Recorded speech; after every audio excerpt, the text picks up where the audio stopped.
भावर ठाकुर कालिया भाव भक्ति रे सरधाबाली रे भक्तों गहली लगी।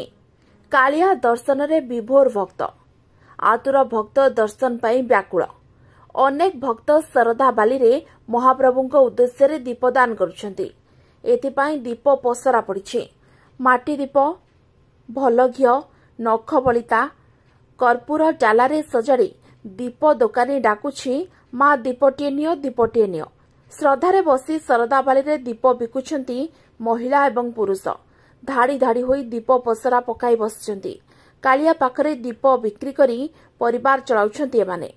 कालिया जेउ दिन जहा देला श्रद्धार सह सरदाबालीरू नेई घरକୁ फेरुछंती। कालिया पाखरे मुंजिया मारी सरदाबाली को मंजरे मारी दीप पसरा खोलुछंती। कालिया पाखरे दीप बिकी आनंदित हेउछंती। कालिया हमर जीवन।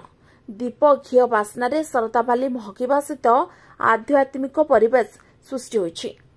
पुरीरू सुधांशु करंक रिपोर्ट ओटी लाइव। अधिक खबर देखिया पई ओटी लाइव को सब्सक्राइब करंतु एवं ए खबरटी को अधिकरू अधिक शेयर करंतु।